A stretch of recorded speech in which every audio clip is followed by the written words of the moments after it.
आपका जो sporting career है that was supported by your job eight railways.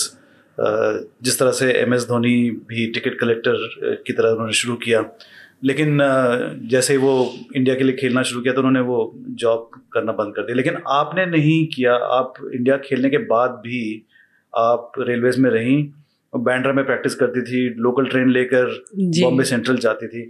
उस जर्नी के बारे में बताइए, what were those days like? I mean I can't imagine कि आप इंडिया के लिए खेल रही हैं और फिर भी आप रगड़ाई कर रही हैं लोकल ट्रेन। सबको यही लगता था कि क्रिकेटर हैं तो शायद बहुत पैसा है इनके पास, बट ऐसा नहीं रहता था तब। बहुत डिफरेंट था।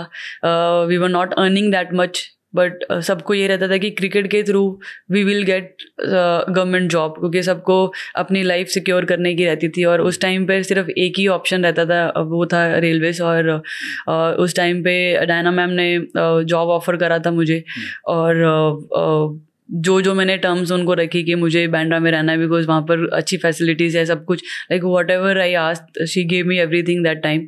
बट उसके बाद भी मतलब इंडिया खेलने के बाद भी बहुत साल जॉब करी, बहुत साल ट्रेन में ट्रैवल करा।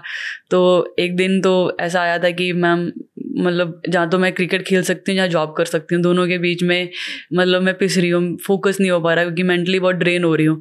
लेकिन उस टाइम पे शी प्रॉमिस कि अगर आई विल ट्राई कि आपको लीव मिल जाए 330 डेज़ की, और यहाँ पर आपको चैम्पियनशिप जीतनी पड़ेगी, जो हमारी डोमेस्टिक लेवल पर जो BCCI का टूर्नामेंट होता है।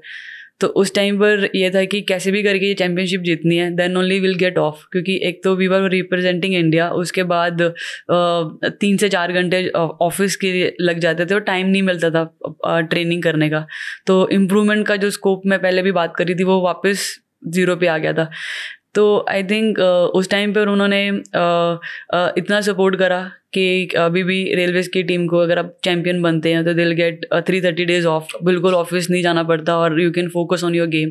तो आई थिंक जो चेंजेस वो लाए उस टाइम पर, और उसमें मतलब मैंने बहुत परेशान करा उनको, क्योंकि मैं छोड़ दूंगी अगर आप ऑफ नहीं करोगे, क्योंकि because end of the day main motive cricket था। क्रिकेट की वजह से ही जॉब मिली, पर जॉब में मुझे फंस कर नहीं रहना था।